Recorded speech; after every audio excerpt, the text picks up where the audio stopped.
Welcome back to the Wonder Tag podcast. Today, we've got a decent amount of stuff to talk about, mostly just the Lille Regional Championships, which Jackson and I both didn't go. We saw a pretty dominant performance from Dragapult. I remember Jackson asked me last week what I thought of Dragapult, and I said I thought it was terrible. So I'm sure going to get some crap for that. We'll talk about that.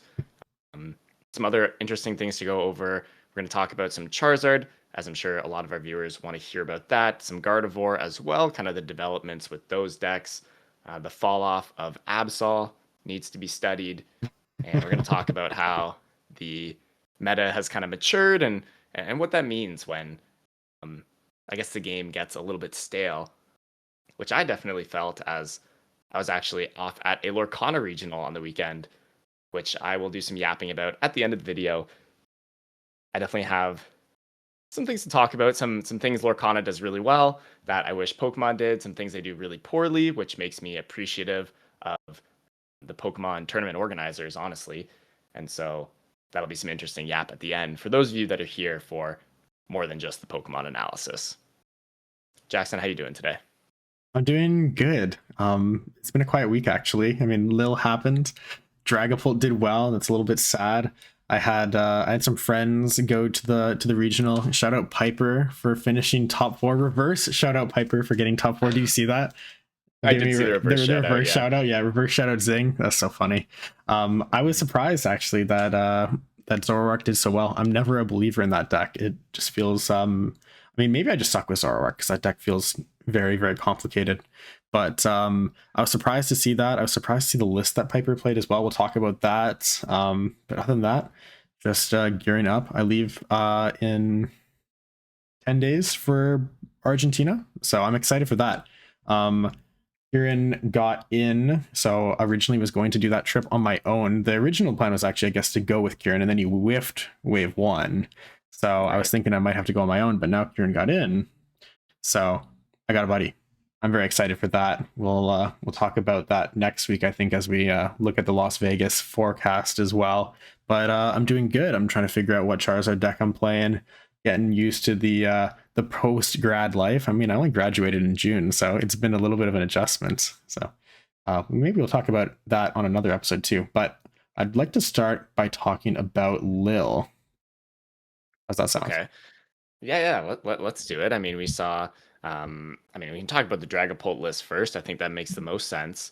We saw really a lot of very vanilla Dragapult lists, right? We saw none of them play research. They're all playing for Lily's determination.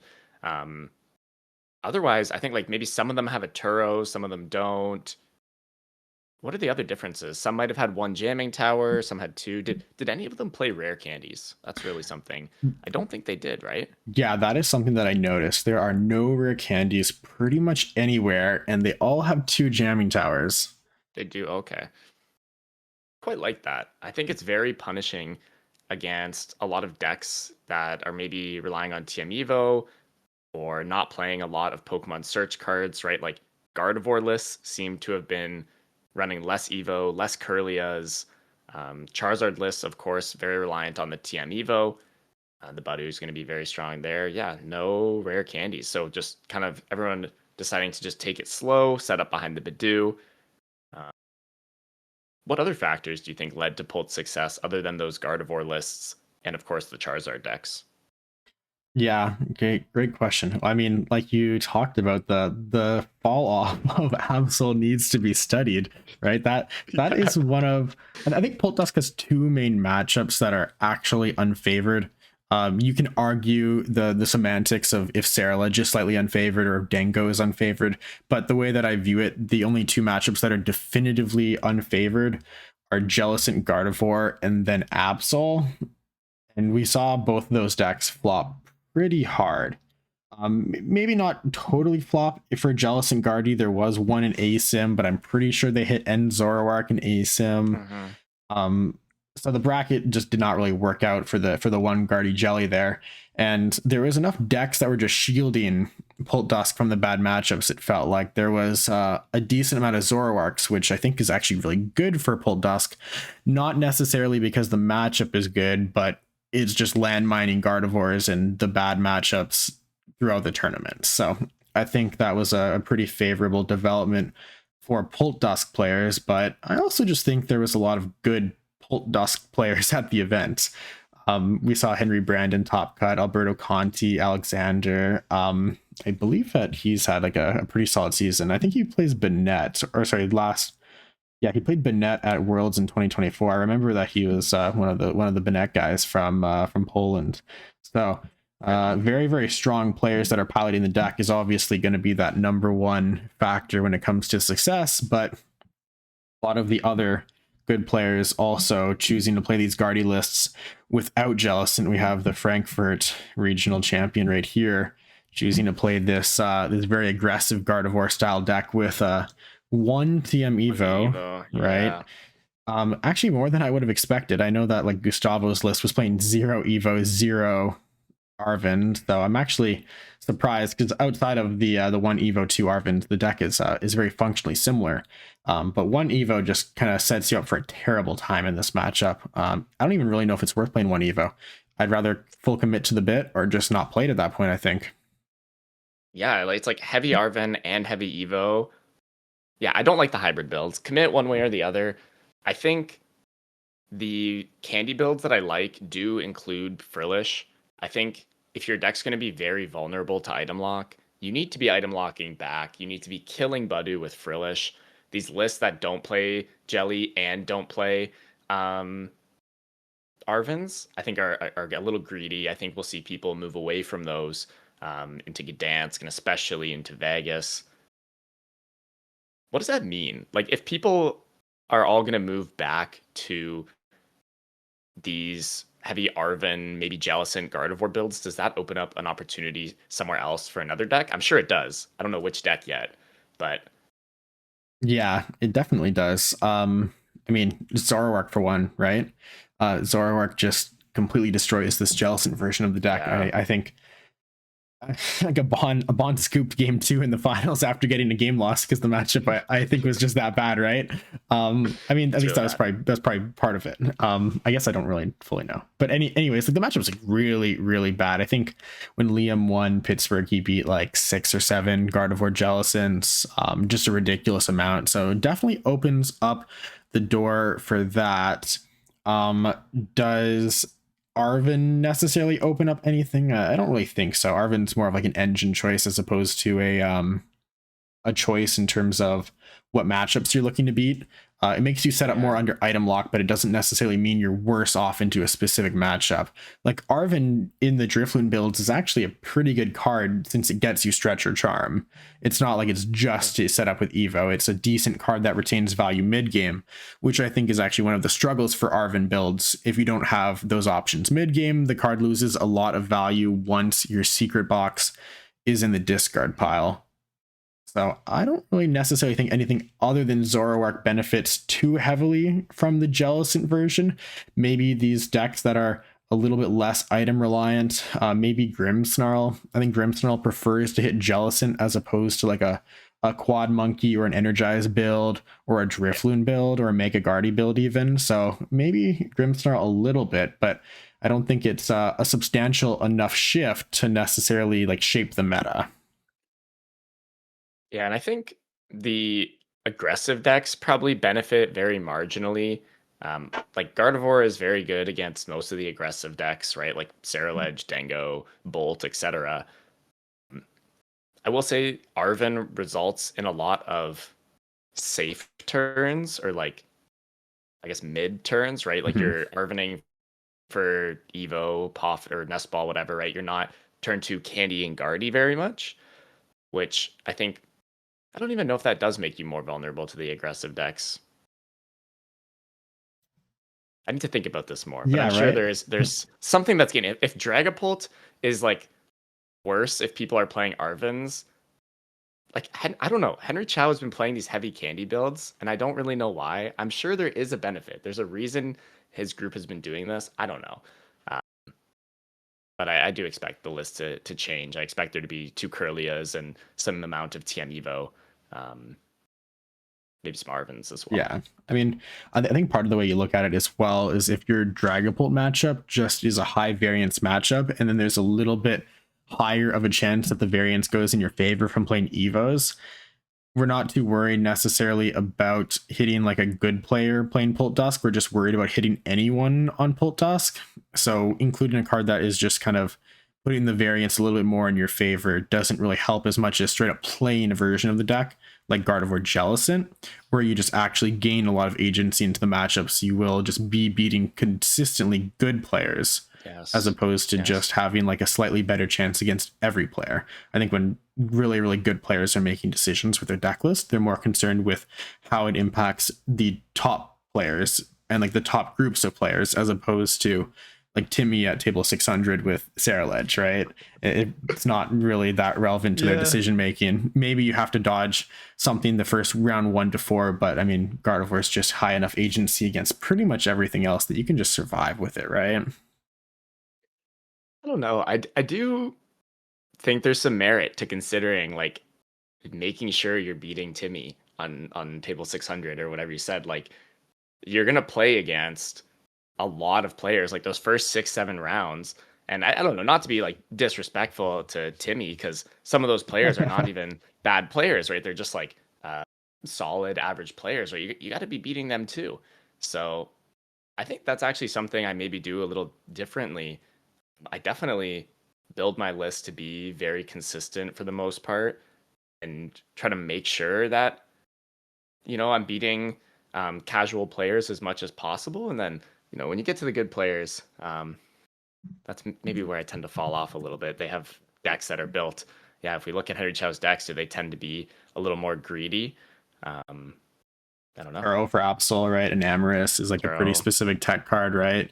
This list, and most of Henry Chow's, like even like Iron Bundle, right? These feel like cards that are like very optimized for like top players, top decks. Like he puts the Turo in his deck, even though Absol's a 2% deck, right?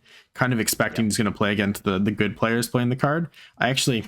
The list they played to NAIC reminded me of that as well, right? Like the energy switch, the energize felt like such a optimized list for the top portion of the meta. Even like the boss, right? The boss was like a slight edge card into the Guardy, right? Like they optimized super hard for like a very small subset of players. It feels like you're not really thinking about the random decks when it comes to this, right? You're like very intentional with all inclusions, even if that means maybe you sack a little bit of consistency.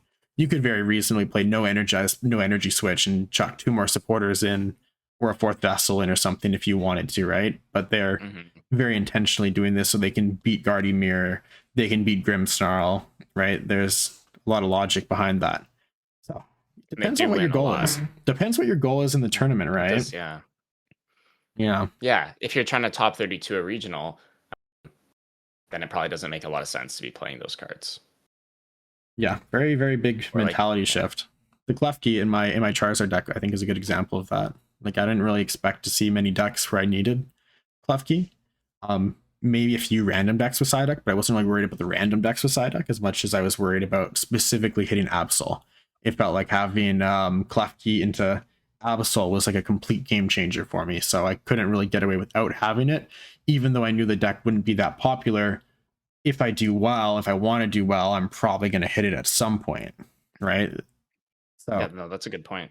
You gotta beat Guardy in the same regard too, right? If you do well at an NA regional, you're probably going through like 4 or 5 Guardies a lot of the time. So you have to beat Guardy, even if Guardy doesn't make up a substantial amount of the total metagame. That's a really good point. Yeah. And that's what really drove me away from Dragapult is that exact thing. Only if they're playing good Gardevoir lists that beat Dragapult, though, right? If that's true, they got to be playing TM Evo. If you read the meta, right? This is a excellent example where you read the meta and you just get like it totally spot on if you choose to play that version. I actually wonder what the breakdown between Gardevoir and Gardevoir Jellicent is here. This is Lil. Oh yeah, it's just like overwhelmingly not Jellicent. Yeah. And this actually only goes down to 52nd place. Like Gardevoir actually still had a really good tournament, just did not make it to top cut. Right? Like you see there's 1, 2, 3, 4, 5, 6, 7, 8, 9 in top 32 still, but 0 in top 8. Yeah. That's crazy actually. Yeah, Some there's jellies lower down there, but yeah, mostly we're looking at not Jellicent. So yeah, yeah, I think that'll change. yeah. I would expect that to change as well. I don't think people like Jellicent as much though. I think that actually makes up a pretty substantial portion of why people play decks. You don't play decks that you don't like, and I don't think Jellicent's a very enjoyable card for most people. At least I know a lot of people play Charizard, and they only play Charizard because they like Charizard, not because they necessarily think it's a good deck. So I think that logic carries over a lot to Yeah, pretty much every deck. I'll give Frillish some love. I take every opportunity in our group chat to send a GIF of Frillish when I can. Anytime it's even remotely applicable. I love a good Frillish shuffle, a good item lock. Yeah, when you were talking about Yeah. Pult Dusk Zard. Yeah, I was like, yo, we got the item lock. Yeah, sorry, we're not playing Pult Dusk Zard. Rowan sent me No, a, no. a Pult Dusk list for like a 101 Charizard, and it was just absolutely atrocious, unfortunately. As much as I wanted it to be No. good. I want it to be good. Dude, Yeah, it's just you not put a good. 101 Charizard in the deck and cut the Neo upper energy. This is Yo, surely because the you have 101 will compensate, bro. yeah, we have energy acceleration, bro. Now we can play Secret Box. Oh Oh yeah, my the gosh. list had a secret box, and we were considering putting a Briar in as well. I just can't. Yo, the Briar was so sick. The That was Briar, like, I can't believe I didn't do that. the Briar is lit, man. You can Phantom Dive for 4. That's like so. That's pretty sweet. That is really cool. All right, anyways.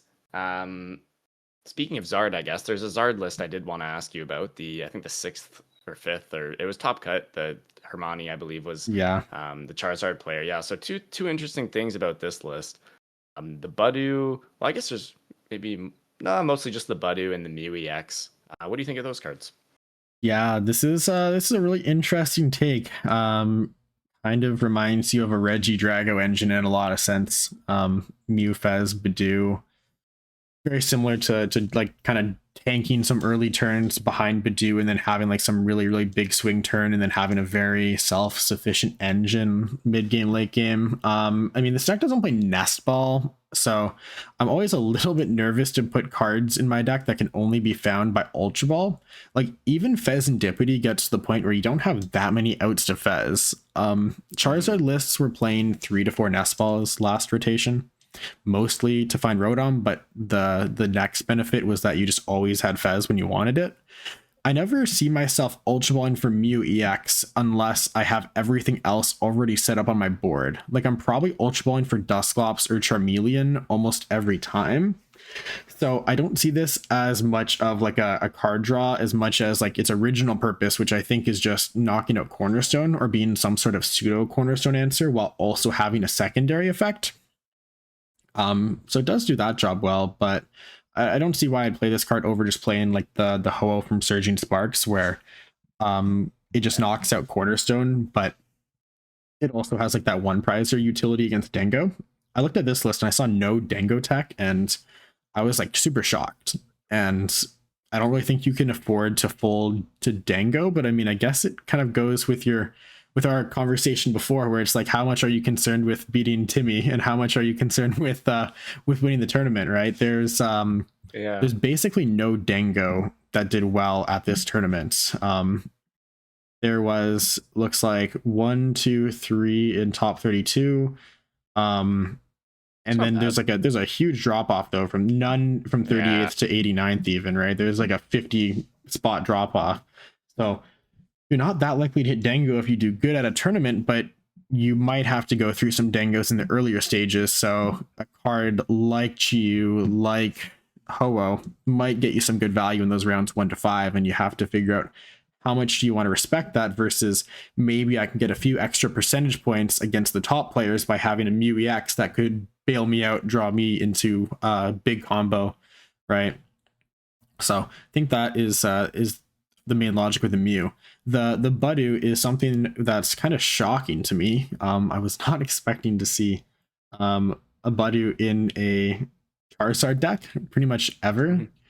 Mhm. It's playing less TM Evo, so there's less of a focus on Evo, and there's more of a focus on just candying behind things. It looks like we have 4 candies. Yep. So it kind of embodies a Dragapult Dusknoir game plan early, almost, where you can sit behind a Budu, make some dudes, potentially lead with Dusknoir plus Charizard. If Guardy decks are getting so greedy to the point where they're losing to Budew and Dragapult, they're probably losing to Budew and Charizard as well. And you're playing a Turo in your deck, so there's less downside of a free Adrenabrain later into the game. So I could definitely see that coming up against Guardy if they just have a bad turn one. You just make your entire board and you just like lead the game with Dusknoir something, Boss something, Charizard something, and they have like no Ralts in play, no Psychics in the discard pile. I'm sure it has other uses. Maybe it's good against Dango Trolley for sure if you go second. But I don't necessarily know if there's like, yeah, I don't know if there's like specific use cases they had in mind for this card, or if it was just like Budew's a good card. Items are being more played right now. People are disrespecting item lock, and we're just going to take advantage of that. Yeah, just like Dragapult, right? For the same reason, Dragapult was good, Budew's good as well. Like, it does make less sense in that I think Dracloak synergizes really well with Budew. Because if you're both just sitting there while you're item locking with Budew, you're drawing a lot of cards a turn with Dracloak. Whereas here, like if you have Pidgeot, you get that same synergy of Pidgeot behind the Budew. I think it's a little harder to do that, especially if they're maybe also Budewing you back or Frilishing you back. Yeah. Then you're maybe not getting that value and you wish you were using TM Evolution. But I could see it. I see the merit. I would have liked to see maybe a Night Stretcher or a second Dusknoir in this version. Like if I'm going to sit behind Budew, I'd like to have the possibility for double Dusknoir plays when I start to do something. So yeah, having a Night Stretcher makes that a little bit easier. I'm also just a pretty big fan of playing Night Stretcher when I play Secret Box in Charizard. I think that's one of the biggest combo enabler pieces. So not playing the Night Stretcher feels a little bit weird to me. We do see double Mezagoza, which is interesting. It does mean you can like Super Odd and Mezagoza for Dusknoir, and it's like a little bit more reliable. Of course, you can still Super Odd Ultra Ball, but usually it's pretty hard to do that, especially on an early turn. So having the Night Stretcher is a little bit more direct. The double Mezagoza is actually a little bit crazy to me. We're not even seeing a single Artisan here. When you open Secret Box, one of the things I like about Secret Box is you can at least just grab Artisan and get 3 Pokemon. You're just fully in on the Mezagoza here, which is crazy. Like this deck embodies to me like just like this crazy combo deck. And I mean, if you dodge item lock, it just looks like a ton of fun. But I just don't necessarily know how good the actual matchups of this are. I think with some structural adjustments, you can play Secret Box to very good success. And I mean, he finished top 8, right? So no slack here, but I fail to see that the Dango matchup's great. I think your Pult Dusk matchup's bad. I think your Jelly Guardy gets really bad with the setup as well. So I think you have some issues with this that you have to sort out. So maybe not the biggest fan, but I do like the conceptual idea of it. Okay. And as you were talking there, now I'm also thinking about back to Milwaukee and like the Cape Zard list. Like with regards to Dragapult, like you said, this list is probably really bad into Dragapult. Is that Cape Monkey Dory list better into Dragapult than like your kind of classic build from Milwaukee? Yeah, I mean it's just gotta be, right? When you have a Psyduck in your deck, when you have monkeys in your deck, they're very powerful into Dragapult. I've been experimenting with this a little bit. I don't know if it's worthwhile to sacrifice Dusknoirs in exchange for a playable Dragapult matchup just yet. It's also kind of hard because you're hedging for Dragapult by playing Monkey Psyduck, but you're not hedging for Dragapult because you're not playing Max Belt. So you still have some issues with reaching 320 with this version of the deck. But I think the Heroescape is necessary because if you don't play Heroescape, you can't really beat things like Sarilege, Dango, Gardevoir. Definitely not Gardevoir without a Heroescape. So yeah. I think that this deck does some very interesting things. I'm just not sure if the overall concept is powerful enough just yet. It definitely can be situationally. Like when you get into certain spots with Heroescape Charizard, the games just get completely unlosable. Sarilege can't one-shot a Heroescape Zard. Gardevoir can't one-shot a Heroescape Zard. Terrabox, if they're not playing Jamming Tower or Leafeon EX, can't one-shot a Heroescape Zard. So you get into a lot of positions that are like completely unlosable for the deck, which is really cool. But you do lose a little bit of explosive power and versatility which can just come up in a lot of different spots. Like Dusknoir is not a one matchup card. It is a card that comes up in every matchup. And now your deck is a little bit more linear, where your strategy became like a pretty dynamic combo deck. And now this deck's strategy is more so like shove a big guy into the active and maybe boss or Iono. And then hopefully that's enough. Yeah. I would love to play against this as Gardevoir. I think it just makes their deck a lot more predictable, a lot less explosive, and yeah, more predictable, I think, is really to summarize. You'd love to play against a 430 HP Charizard with Gardevoir? Oh, you'll mind bend. Mind bend. Okay. Yeah, okay. I mean, I guess if they Heroescape the Zard, they can't Air Balloon the Zard. Like you missed. Like if you go Heroescape and Mist on a Zard, I don't really know what I'm doing with that, to be honest. I mean, like killing the Pidgeot and like going around. Yeah, I just like not playing against Dusknoir. Yeah. Because it just lets me monkey and like devote my damage to other things. That's why they're all monkeys, man. Yeah, you know what? Maybe I don't want to play against this, to be honest. The monkeys like block all my Devo routes. Yo, it's gonna be good. I do think it's good into Gardevoir. You do have a brutal time in Charizard Mirror with this. I played against one of our locals, Mitch, at like a Banana Games win-a-box, and he just got absolutely murdered by the Dusknoir package. The Psyduck is a completely useless card in the mirror because you just get something knocked out at some point and you shove up Klefki, and if they don't knock anything out, you still have the Jet Energy option. So I do not like this into Charizard Mirror at all. Although right now maybe doesn't feel like you care about Charizard Mirror all that much. So I think that if I was going to play this version of the deck to any regional, it would be this week. Going into like Vegas, going into Buenos Aires, we'll have to evaluate how well Dragapult does, but my expectations is Dragapult is higher played than it was in Lille and converts poorly, as opposed to this event in Lille where it was not heavily played but then converted very well. At least that's my prediction. So makes this deck really, really strong going into Gdansk, and I'm not sure if that will retain its value going into any future events. Are there any other decks we need to talk about? We didn't look at Gabriel Fernandez's Zoroark deck. We gotta look at some Zoroark decks. I want to look at both because these decks are both very, very different. I mean, every Zoroark list feels pretty different at this point, but Piper made top 4 with Zoroark Darmanitan, a version of the deck we have not seen since, like, I want to say even Journey Together. Like, Darmanitan has not really been played in this deck for a long time, and is back. Why do you think people are playing Darmanitan again? I have some insight, but I want to hear your thoughts on it too. Yeah, it's gonna be some straight speculation.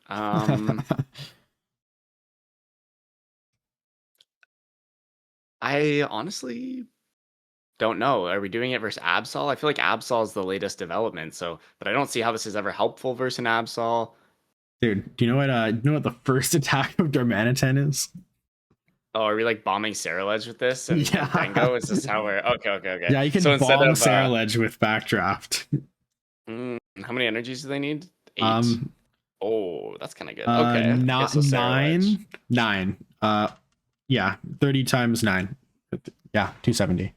9 energies, although I think that it's pretty reliable that they'll have 9 energies in the discard. If they don't, I think you're going to be just fine.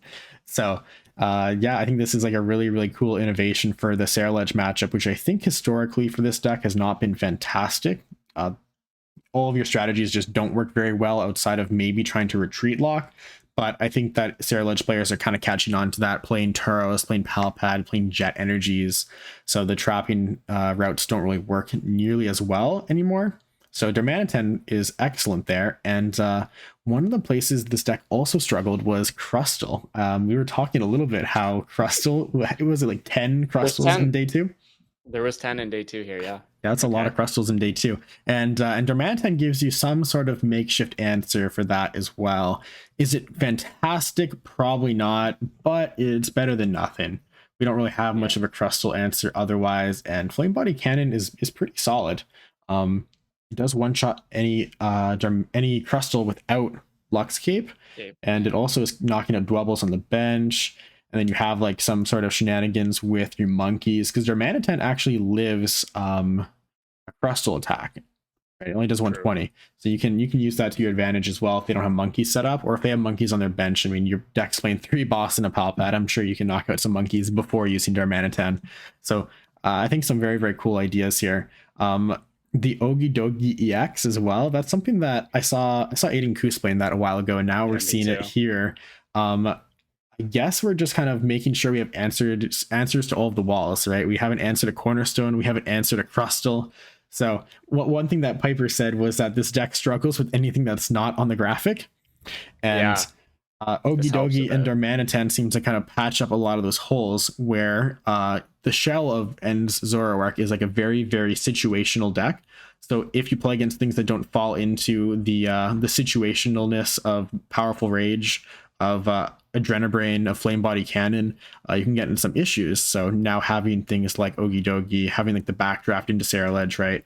That gives you some options where you are no longer just doing 170 to stuff that one-shots you for free.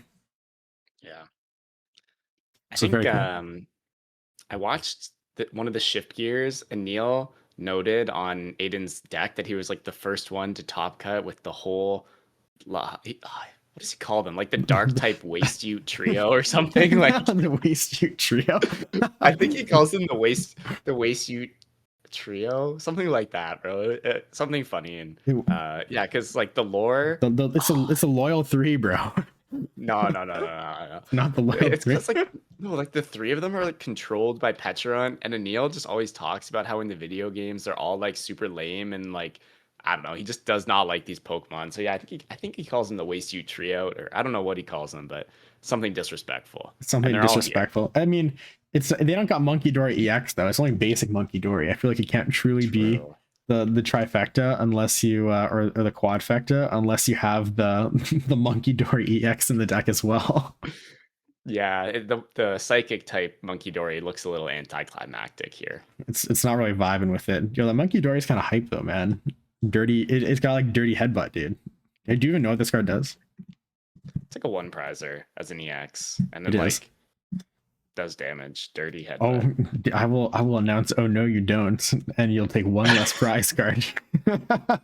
Yo, imagine how funny that would be. They go to get 2 prizes. You're like, oh no, you don't. That's definitely got to go in like the you see those videos where it's like when you play against the Yu-Gi-Oh player in tournament. I'll activate my trap card. Oh no, you don't. That one guy always comes up on my like Instagram reels. I don't know his name, but there's one guy who does those videos. A little bit of yap. Let's get back on topic. We got Gabriel's list as well. Also, shout out Gabriel, back-to-back top cuts into Masters. Good, huh? Living up to the hype. Absolutely living up to the hype. God, look at this Limitless page. Just you know, this Limitless page is insane, right? It's just it's just absurd. Yeah, we've been knowing this, man. We've been knowing this. Unreal levels of greatness. Just aged up to Masters, over 100,000 in earnings. That's absurd. Good work. So all right, let's see this list. Yeah, we have more of the similar style that is not playing Darmanitan here. No Toadstool either, actually. So made some adjustments there. What do you think about this version of the deck compared to the Darmanitan version? I mean, of course, the Hoopa jumps out at me. I think that is to be for Absol, so that are we killing King? I think in the Absol matchup, a big thing is that if you ever punch in, they move 6 and one-shot you. Yeah. And so by having an attacker that can just one-shot Kangaskhan, that seems like a pretty good out. To be able to just take 3 prizes off the board, and then you can smack into that, just 2-shot the Absol. That seems really strong. Yeah. This also does answer Cornerstone, right? Triple Dark. I mean, what is the effect on there? You can't use the attack 2 turns in a row. Energy Crush will knock out Cornerstones as long as there's energies. If there's not energies on the bench, they can't use Adrenabrain. If there's energies on the bench, you get to 200 and you can Adrenabrain 3 and knock a Cornerstone that way. So I think you're just going to be able to two-shot no matter what.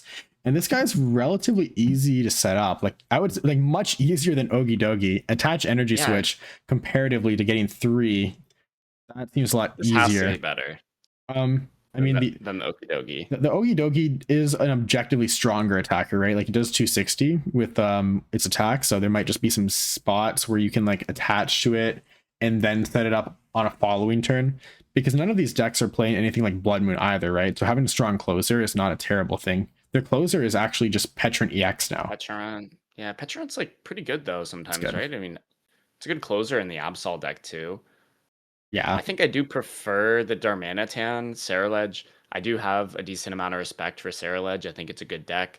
Of course, it's linear, right? So it's one of those like Raging Bolt, Goldango type of decks, but um, I love playing that deck. It's actually so fun to just go like turn 1, Carmine Squawk. You get your basics down. It just feels cool. You draw like a million cards and then you attack for 200 on turn 2. And I like that the Darmanitan is actually quite strong into that. So I think that's what I would lean towards. The Klefki also jumps out at me though. Why do you think there's a Klefki? Something specific, or just generally let's shove a Klefki in the active on turn 1? What are you thinking on that? I was gonna ask you the same question actually, because I don't really know. I assume shoving it in the active is really strong against the Ceruledges, against the Noctowl decks. You're also playing the Cryono version of the deck where you don't play Arven. So I'm pretty sure this deck chooses to go first. So you actually can shove Klefki against other decks that choose first. That's a pretty important part. I would also imagine there are some situations where you want to do the same thing that Gardevoir would play Klefki for, where you like Adrenabrain, retreat into Klefki, pass, and you shut off your opponent's Adrenabrains. So with Gardevoir, they would play Klefki against Grimmsnarl, chalk a bunch of Adrenabrains onto the board, pass, and then on the following turn, either the Klefki gets knocked out or they retreat and then they use a bunch of Adrenabrains and then they Devo. That would be like the game plan with Gardevoir. I'm not exactly sure what the application for a bunch of Adrenabrains is here, but I imagine that is part of the game plan. And you are able to like infinite loop Klefki with subjugating chains. So you can like retreat. Yeah, you can retreat Adrenabrain, go back into Klefki. Wait, no, you can't. Because you can't Petron into the Klefki because it's not dark, and you can't Petron out of it because it's shut off. So it doesn't. Never mind. Yeah, you and your logic, dude. You and your logic. Yeah. That's so lame. Well, maybe not, but you can probably get a few reuses between Turo, Penny, Palpad, or if you wanted to like recycle Klefki and just spam Adrenabrains, it's not terrible. I've had that come up a couple times with Charizard where I just shove Klefki when they board lock out of Screamtail and they just have to go through Klefki. So shutting off Adrenabrains can still be really, really powerful. I imagine this is part of the strategy against Grimmsnarl, where you just shut off Frostlass and then you just boss Frostlass and then they never get damage. So that use case happens for Charizard as well. I'm sure that against Zoroark, or against Grimmsnarl with Zoroark, that's part of the game plan too. Yeah, the block Monkey Dories, block like the Frostlass damage buildup is definitely something I've been paying a little attention to as you've been playing Charizard and whatnot, and that is a good strategy. And I'm sure Zoroark can do it just like Charizard does. Yeah, we also see a Badoo, right? So not just Charizard playing Badoo, but now Zoroark back playing Badoo. Item lock's coming back. Yeah, Badoo Wars are coming back. That's not a time that I'm hoping to come back to be honest. But I like Badoo as the situational card for specific metas, right? I think we talked about that a little bit. Badoo as a 50% of the meta card is a little bit toxic. Badoo as a situational card that can lock people seems quite strong. If I'm playing against Charizard, I can just Badoo them turn 1 and Watchtower and watch them cry, right? So I'm pretty down for this kind of situational Badoo. I think it's a quite strong idea, and I really like the fact that metas can have this kind of come up when it makes sense, as opposed to just like a staple always. Yeah, like Pult Dusk, who's just like doing it every game, 2 Badoos. The whole deck is built to Latias into the Badoo on turn 1, and yeah, that's a little much. I think Pult Dusk is actually the worst user for why Badoo is printed, but the best deck at actually using it and exploiting it. But I like that decks that can use it well but not exploit what it makes. Yes. And I think the Dusknoir, like, yes, the Phantom Dive is good, but I think really the ability to build up multiple Dusknoirs while your opponent doesn't set up is what makes that so unfair, so punishing to have a weak turn one and just immediately lose the game because of it. Yeah, actually, Badoo is even better now because knocking out the Badoo is worse because you don't get lilies for 8 as well. So you now True. lose access. Your opponent gets access to counter catcher. You draw less off Iono. You draw less off of lilies. It's just really, really bad to knock out a Badoo. So Dragapult takes advantage of that to pretty much the full extent. You said Draco synergizing with it super, super hard. Well, is there anything else that you wanted to talk about with the regional results here? Don't think so. We did see a lot of stuff we've already talked about, lots of Guardies and Terrabox and Bolt. And I actually don't see much Bolt, but I think overall it was a fairly predictable metagame. Oh, yeah, did we really talk about the fall off of Kangaskhan? Not really. Kind of briefly mentioned it. Um, They I cut think I think Cornerstone. I actually like that a lot. I think that a lot of people have started teching for the Cornerstone. I mean, we see the Zoroark decks respecting it. I imagine some of the Dango decks maybe played Mega Lucario. I don't know. Um, I think I like Zerosic Eerie. I don't know. I haven't put a lot of thought into what to do with those deck spots instead of Cornerstone. This seems reasonable. Just play more for Eviltal and like trapping and um, Eerie, Zerosic. I think against Dango, I guess we're discarding superiors. That doesn't seem great. Um, It's I think this something. deck, yeah, I don't know. I think this deck is just generally quite weak into Charizard. Um, I don't think it's that good into Gardevoir. I also like you were talking about how it beats Dragapult. I think a lot of the time Dragapult goes second and uses Itchy Pollen, and the game is just over. Like this deck has two Nest Balls. I think it needs a Kangaskhan and an Absol down before getting item locked, or else like they're never coming down, and Dragapult's coming up, and you're getting Phantom Dived, and you got no energies, and it's like, um, yeah. So I think that matchup is almost like 50-50, where it's like, okay, go Yeah. first, go second. Um, get Buddued, and it's like, holy cow. Uh, even Yeah. like Zoroark with a Buddu, whatever deck with a Buddu, they go second, they itchy pollen you after you don't have Trolley. Um, it's a very large issue. This is why Duskbolt does not lose to anything that hard. Yeah. Dango with Trolley just loses for the same reason. Sarah Ledge a lot of times has a bad turn one and just completely stalls out, right? Maybe can't make a second Sarah Ledge because they have no ways to find it really. I'm in full agreement there. I don't really think that Duskbolt has any overly bad matchups as a result of this. I would still, I think, rather be the Kangaskhan player in this matchup because I think when you do go second, you are much, much more favored than how much you're unfavored if you go first. I think you still have a decent amount of playability here. You can survive for a while. Mega Kangaskhan for a bit. But yeah, you only play 5 outs to Kangaskhan going first. That's not a ton comparatively to the whatever 11 with the 4 Arvins and 2 gears that you have going second. So could be a pretty significant problem. I don't really think I mind taking this matchup as a Charizard player either. Eerie or Zerosic are scary, but if you don't see cornerstones, you now know to expect these cards. You can get your resources out of your hand, candy into things, use your super odds, Iono resources to the bottom. You have a lot of control over when resources end up in your hand, so I don't think this is a super scary strategy, and you just trade super, super favorably into these guys. So would not be super scared to play against this, but nevertheless, a pretty cool innovation on the archetype. Would be interested to see if we see this kind of box style deck evolve more. It's getting closer to like that Pidgeot control-esque list where I know that Nathan Ginsburg played this Yeah, I saw the archetype stream. style Yeah. again, right? Where it's actually not that far off of what towards Mega Absol deck is at this point, right? There's an Absol and some Kangaskhan's in here. There's a Latias, there's a Monkey, right? You have the Zero 6, you have the the control-ish strategies, but this deck just takes it a Hmm. step further, but it also retains some sort of attacking win condition with the Absol, which I think is quite cool.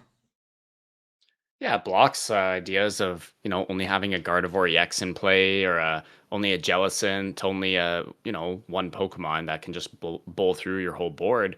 Absol gives you quite a strong attacker to just force them to put things in play and then potentially trap it with the Pseudo Wudo or use the Elgem or whatever other um, annoying tactics you want to employ to trap your opponent. Yes. Yeah. Quite cool. Well, I think that probably covers everything that we wanted to talk about with Lil and probably how it impacts going into Gdansk. I know that you wanted to talk about some Lorcana related things. Why don't we Yes. why don't we chat about that? Okay. So first of all, the Lorcana tournament in Milwaukee was super fun. Everyone there was really nice. I had a guy at the beginning of day one just come up to me and he was like, "Hey man, how's it going?" He's just like super high energy. I'm like, "Oh, like hey," and I'm kind of like, "Oh, like who is this guy?" He's kind of like acting like he knows me, and he's like, "Oh, like good luck today," and he was just like super hyped, and then he just left. And then he went to some other people and he did the same thing, and I was just watching this guy like go up to people with such high energy and wish them luck, and I was like, it's like so wholesome and um that made me happy. So if that guy, there's no way that guy is going to see this podcast episode, but that was just a really cool anecdote. And as far as the tournament actually goes, there was some logistical things that I wanted to kind of call some attention to. First of all, the Lorcana promos are amazing. They give out exclusive promo cards. All the promo cards look incredible, right? Think of, the equivalent of like your Paldean Fates Charizard as a promo card, right? So they're lucrative and they're not taxed as well, which is kind of huge. And so those promos that they give out at the events allow, um, I think Ravensburger is the company to have low cost on their event, right? Because they're printing those for, I don't even know, 20 cents. I don't know what Yeah, it costs to make a card, like nothing. Um, and then the players are happy because they're getting large prize pools. So I think that would be really cool. Like imagine you top eight a Pokemon regional and you get like a sick exclusive Charizard. That'd be like so cool, right? I think I'm not 100% sure, but I think TPC, the Asian circuit, has some of these. I Ooh. remember that there are like stamped promos where I think you have to get a top cut or something like that for them. There's I don't know exactly which ones I saw, but I think I saw one that was like a Latias, and maybe it was given only if you like top eighted a certain event. So I think they have something like that, but not nearly as cool, right? Like it's literally just a stamp on the basic artwork. There's Yeah. nothing else unique about it. So yeah, not really comparing, right? Are there like exclusive artworks for these things like that are only in the promos? Yes. Yeah, there are exclusive. So the biggest one is the Golden Mickey. So if you top eight a Lorcana tournament, yeah, if you look up like Golden Mickey, I'm sure it'll come up. It's a Mickey Mouse card. I don't even know what the card does. It is a playable Lorcana card. Like it's legal, but it's terrible. It's not playable, like in that sense. Um, but yeah, this artwork is unique to top eighting a Disney Lorcana challenge.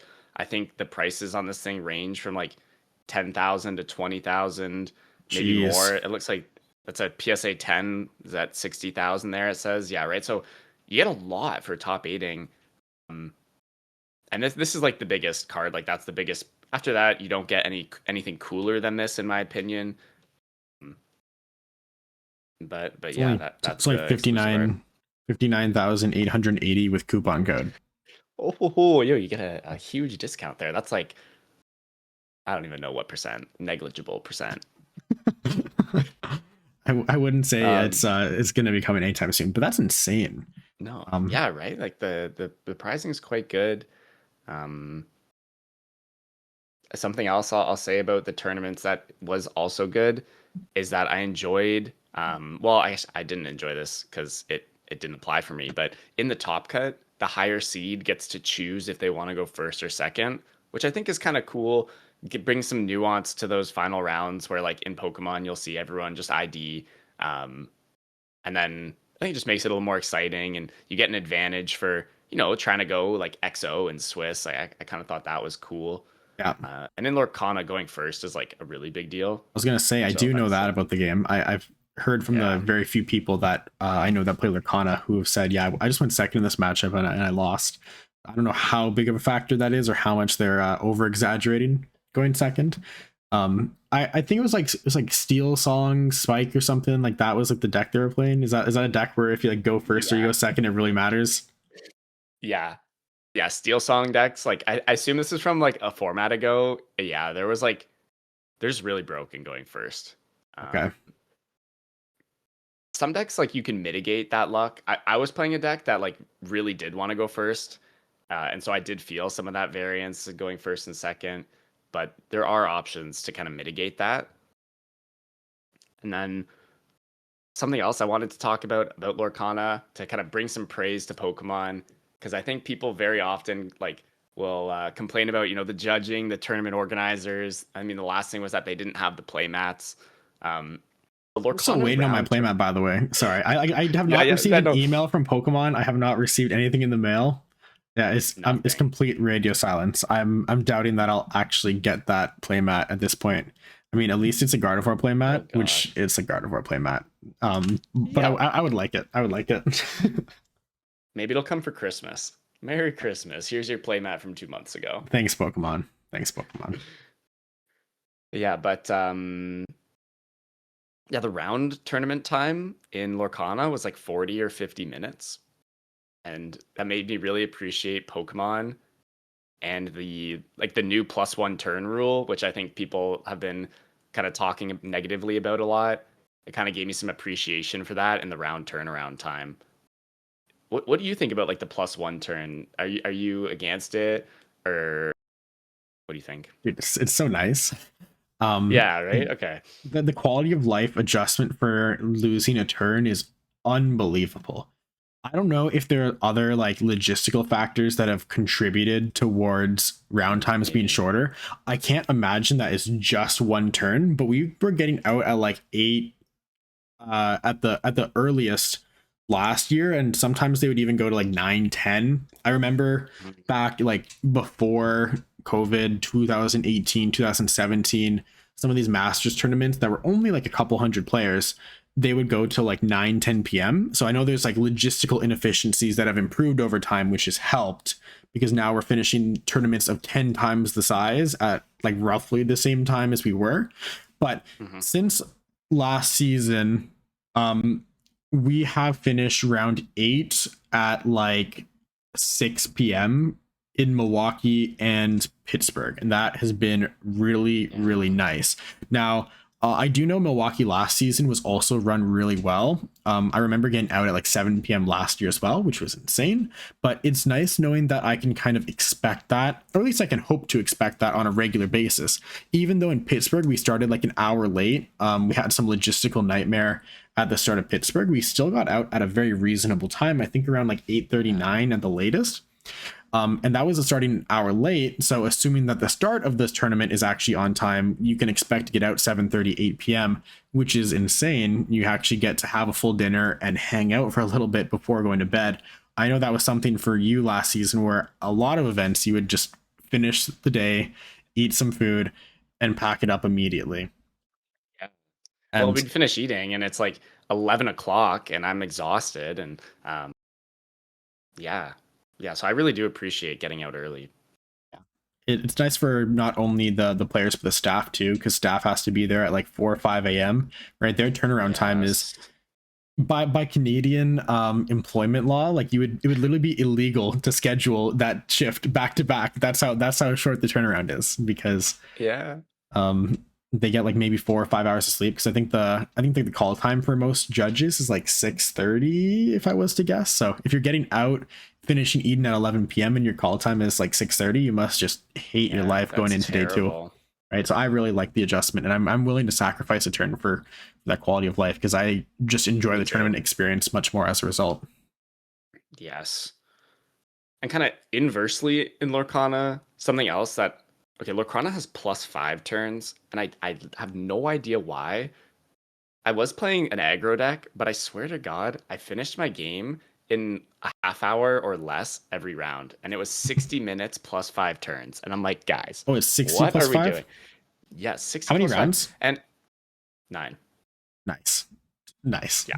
Yeah. Or maybe it was no, it was actually 8 on it was 8. 8 on day 1, 4 on day 2. Yeah, so 8 rounds. Okay. So it's like the structure from last season if you didn't have Yes. 2000 plus or whatever. Okay. Yes. And then it went to 32 top cut, which was interesting as well. But what did you finish again? 33rd. Okay, just check. Get like the Clash Royale emote on the screen. That's how I feel in this moment. Oh my lord. But yeah, actually, what I did enjoy about Lorcana is you play less cards. Like in a Pokemon turn, you can probably expect to play like 5 to 10 cards most of the time. In Lorcana, you're playing like 1 to 3. So there were times where I would literally just sit there and drink my water for 2 minutes and think about my play. And my opponent didn't rush me because we had so much time.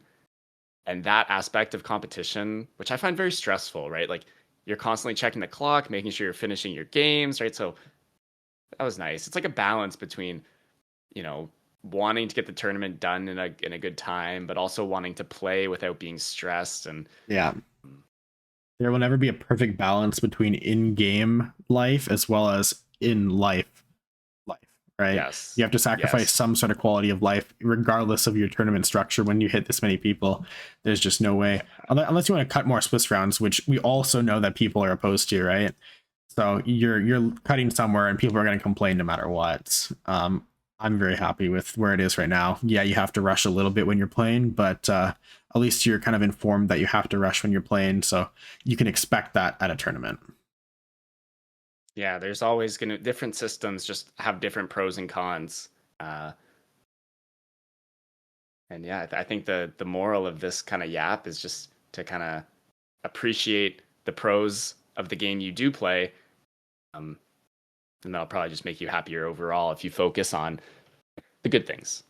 Right? Yeah, I'd appreciate like a $60,000 promo card though. You can definitely sign me up for that. Sick. That'd be pretty sweet. Yeah, that'd be kind of nice.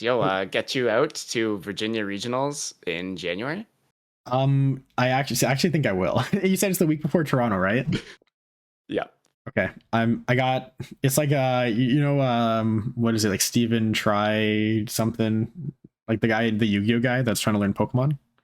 Oh, that's always like yapping with Azul on Twitter. Yeah, I don't know what his name is, but he like lives in Toronto, if I remember correctly. He's been saying he's going to come to a Pokemon tournament for 9 months or something like that. It still hasn't. Lock it in. I'm going to Virginia in January. Lock it in. If I don't, definitely going. If I don't go, you can call me out on the episode like the week before Toronto. All right, I will. Okay, sounds sweet. All right, I think that's probably a good place for us to wrap up today. Pretty good yap session. I actually thought we were gonna have a lot less to talk about, but there was some interesting decks from Lil, so that kind of worked out. Yeah, there's always something to yap about, right? Yeah. Always something. Anyways, guys, so we'll see you guys next week. 2 weeks. So next week, Jackson's going to Buenos Aires, and then he's staying there until LAIC. So we'll have an episode next week, but we might not have one the week after. I might get a special guest on here. I'm not entirely sure, but that'll be we'll have the November 7th episode or whatever it ends up being, November 8th, and then the November 15th, and then the episode after. We'll see. Right. So the next 2 weeks we'll have episodes, and then the week after no episode. Well, maybe you can let us know in the comments who Rowan should bring on to be a guest on the Wonder Tag podcast. Actually, not even a guest. Actually, a guest host to replace me. Yeah, let us know. Let us know. And we'll see you guys next week.